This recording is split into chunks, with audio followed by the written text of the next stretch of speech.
আমরা আর নতুন করে কেউ জালিম হোক এটা চাই না, নতুন করে আবার কেউ ফ্যাসিস্ট হোক আমরা চাই না, এক দল আরেক দলকে নিশ্চিহ্ন করার রাজনীতি করুক আমরা চাই না।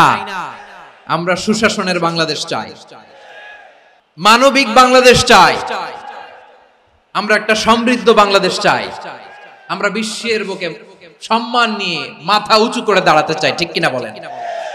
আল্লাহ বললেন এটা যদি তোমরা চাও, একটা সমৃদ্ধ সমাজ যদি বিনির্মাণ করতে চাও, মানবিক সমাজ যদি বিনির্মাণ করতে চাও, আমি তোমাদেরকে সেজন্য প্রথমে আদালতের নির্দেশ দিলাম। ইন্নাল্লাহা ইয়া'মুরু বিল আদল, নিশ্চয় আল্লাহ তাআলা তোমাদেরকে ন্যায় বিচার সুশাসন এটার আদেশ দেন। সুবহানাল্লাহ।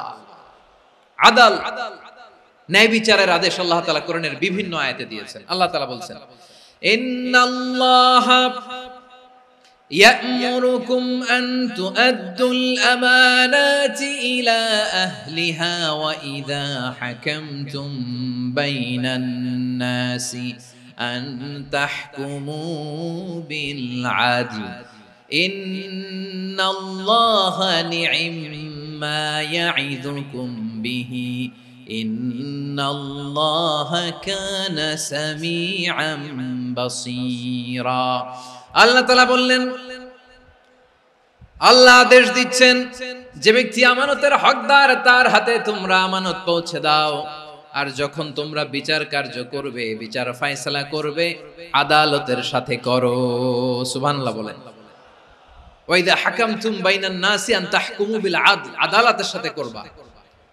আল্লাহ তাআলা বলেন যারা জাজ হবে, বিচারক হবে, তাদের যদি বাদী বিবাদীর কারোর সাথে শত্রুতা থাকে, কারোর সাথে যদি কোনো ধরনের রেষারেষি থাকে, আল্লাহ বলেন বিচার কার্য করতে যে ওই শত্রুতা রেষারেষির কারণে আদালতের বাইরে যে অবিচার করে বিচার করো না।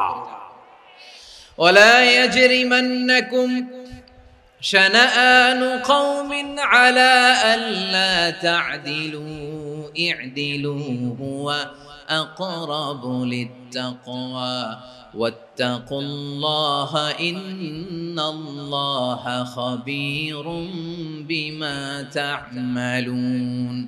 খবরদার কোন জাতির প্রতি, কোন গোষ্ঠীর প্রতি, কোন গোত্রের প্রতি আক্রোশ যেন তোমাদেরকে ন্যায় বিচার থেকে দূরে সরিয়ে না দেয়, বরং আমি আল্লাহর আদেশ হলো ই'দিলু, তোমরা আদল করো, ন্যায় বিচার করো, সুবিচার করো, সুশাসন প্রতিষ্ঠা করো।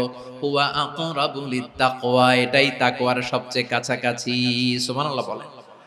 কোরআনের বিভিন্ন আয়াতে আল্লাহ তাআলা স্পেসিফিকলি ধরে ধরে বিচার করার সময় আমরা যেন আদল করি সেটা বলেছেন। কোরআনের কোন কোন জায়গায় আল্লাহ তাআলা এই আল আদল শব্দটা ব্যবহার করেছেন। আবার একই জিনিস ইনসাফ, সুবিচার, সুশাসন, ন্যায় বিচার, ন্যায় পরায়ণতা বুঝাতে আল্লাহ তাআলা কখনো কখনো আল কিসত শব্দটা ব্যবহার করেছেন। আল্লাহ তাআলা বলেন ওয়া ইন হাকামতা ফাহকুম বাইনাহুম বিল কিসতি ইন্নাল্লাহা ইউহিব্বুল মুকসিতিন।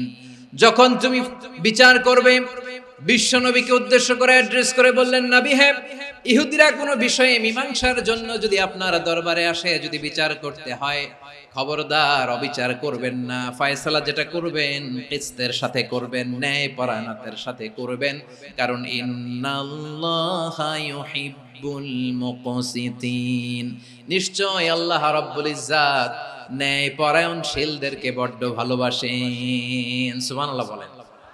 ন্যায় পরায়ণ লোকদেরকে আল্লাহ তাআলা বড্ড ভালোবাসেন। অন্য আয়াতে আল্লাহ তাআলা বলছেন وَنَضَعُ الْمَوَازِينَ الْقِسْطَ لِيَوْمِ الْقِيَامَةِ فَلَا تُظْلَمُ نَفْسٌ شَيْئًا। আমি কিয়ামতের দিন ন্যায় পরায়ণতার মানদণ্ড স্থাপন করব, যেটাকে আমরা মিজানের পাল্লা বলি। আল্লাহ বলেন ন্যায় বিচারের মানদণ্ড কিয়ামতের ময়দানে আমি আল্লাহ স্থাপন করব।